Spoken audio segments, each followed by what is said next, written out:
लक्ष्मण यादव का मुखर बोलना, लक्ष्मण यादव का अम्बेडकर पे, फूले पे, कबीर पे, नानक रैदास की विचारधारा को आगे बढ़ाना और उसी प्रकार का स्टूडेंट, उसी प्रकार का जमात तैयार करना, ये भारी पड़ा है। बहुत शुक्रिया आप सबका कि आप लोगों की वजह से ये मुद्दा बहुत दूर तक जाएगा। और अभी तो जिस लड़ाई को हम लड़ रहे थे उस लिहाज से तो ये शुरुआत है।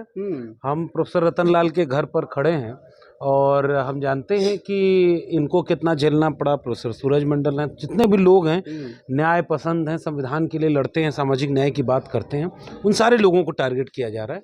तो उसी कड़ी में हमारा नंबर अब आया। फिलहाल अब मैं इस पूरे मामले को दो तरह से देख रहा हूँ, दो एंगल है इसका। पहला ये है कि हम लोग दरअसल आज यहाँ तक पहुँचे हैं तो इन विश्वविद्यालयों की बदौलत ही पहुँचे हैं। अगर इलाहाबाद विश्वविद्यालय, दिल्ली विश्वविद्यालय न होता तो मैं यहाँ नहीं होता, मेरे जैसे भारत में संविधान और मंडल कमीशन न होता तो हम यहाँ नहीं होते। तो इन सब ने मिलकर हमें बनाया है, तो हम इन्हें सामने अपने बर्बाद होते देख रहे हैं, इसलिए बोल रहे हैं कि जिन चीज़ों की वजह से हम बने वो बर्बाद हो रही, तो दुख है हमें। वो बर्बाद कैसे हो रही है? मुझे नौकरी नहीं मिली, एक सवाल मेरा है।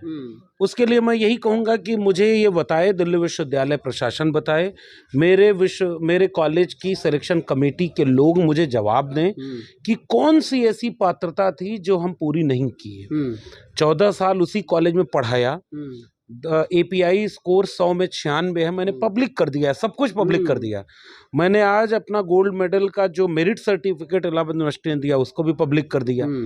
अब जरा department, college administration, university administration और अगर समय मिल जाए तो शिक्षा मंत्रालय और आदरणीय प्रधानमंत्री जी भी इसमें थोड़ा इंटरेस्ट ले लें। दिल्ली विश्वविद्यालय का मामला है।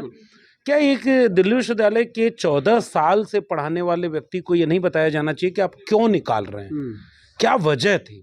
क्या मेरिट पर सिलेक्शन हुआ? नहीं हुआ, क्योंकि मेरिट में तो मुझसे ऊपर कोई था ही नहीं। जितने लोग सिलेक्शन कमेटी में थे, मेरा इंटरव्यू वो लोग कह रहे हैं सबसे अच्छा हुआ। फिर कौन सी वजह थी जिसकी वजह से आपने मेरी जगह किसी बहुत कम API वाले को रखा है जिसका 50 या 55 है?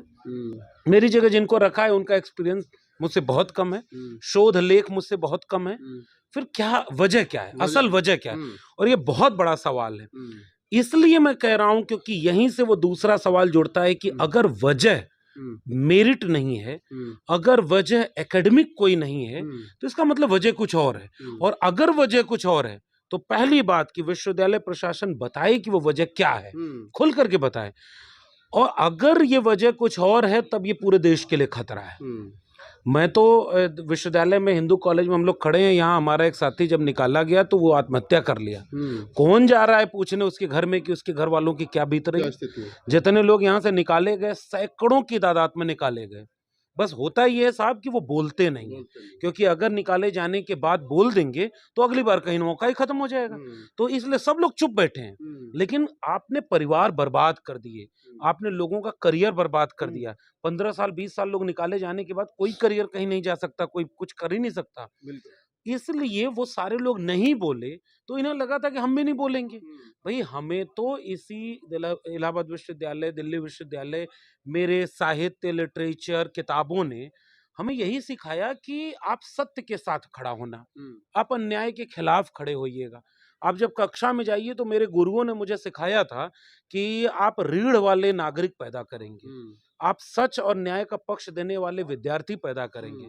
तो वहां पर हम सच, न्याय और संविधान की बात करें और जब हमारे ऊपर हमला हो तो हम चुप हो जाएं, ये तो ठीक नहीं था।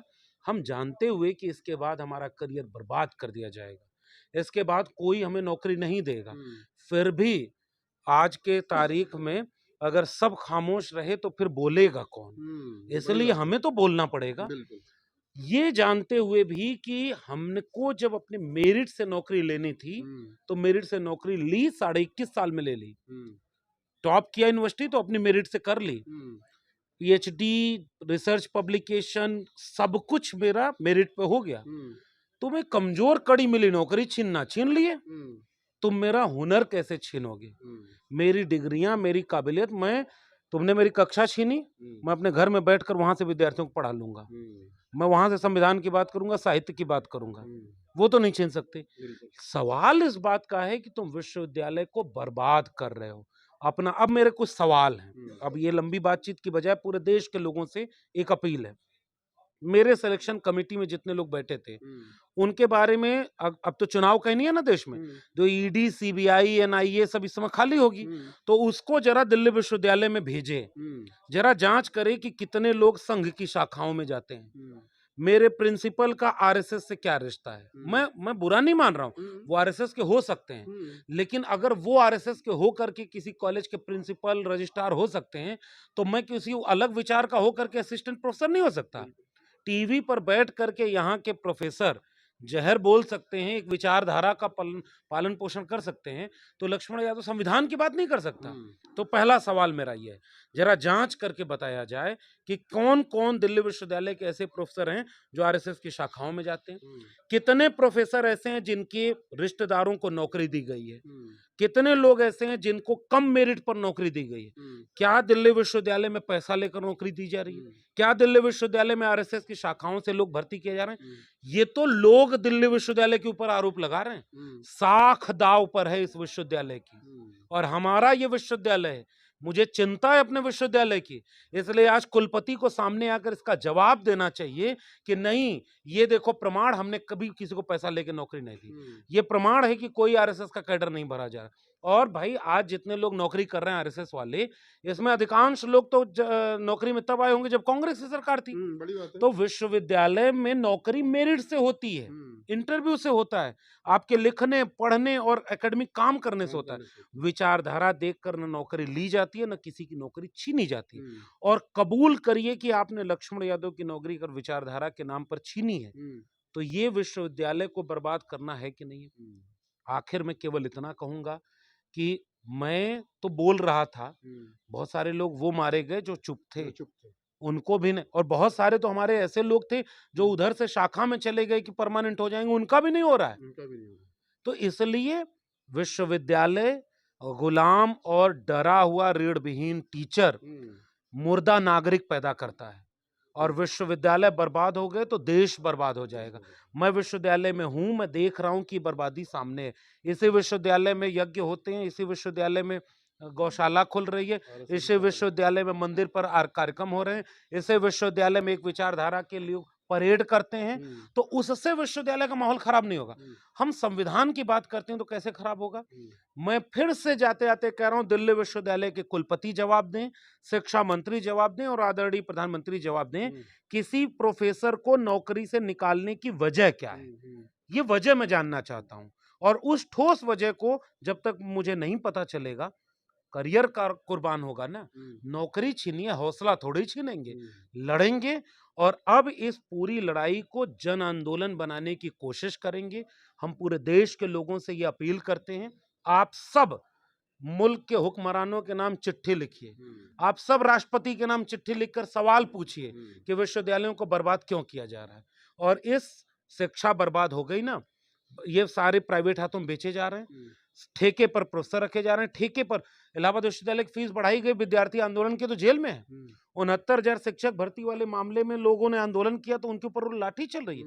शिक्षा बचाओ, विश्वविद्यालय को बचाओ। अगर शिक्षा और विश्वविद्यालय नहीं बचेंगे तो गरीब, कमजोर, मजलूम, दलित, पिछड़े, आदिवासी घरों के हम पहली पीढ़ी के लोग थे, यहाँ तक आए, आगे फिर आने वाले दरवाजे बंद हो रहे हैं। इसलिए एक बड़े आंदोलन की अपील मैं देश के लोगों से कर रहा हूं।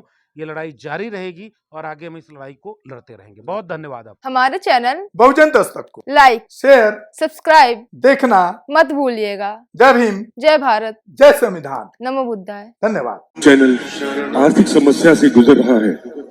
अगर आप बहुजन समाज में बाबा साहेब अम्बेडकर और तथागत बुद्ध की विचारधारा को अधिक से अधिक लोगों तक पहुंचाना चाहते हैं तो हमें आर्थिक सहयोग प्रदान करें, ताकि हम अपने चैनल के माध्यम से देश विदेश में समता, बंधुता, एकता और संवैधानिक अधिकारों को ज्यादा से ज्यादा लोगों तक पहुंचा सकें। आप अपनी सहायता राशि नीचे लिखे खाते में जमा करा सकते हैं। खाता धारक गौतम रत्ना, खाता संख्या 3169576865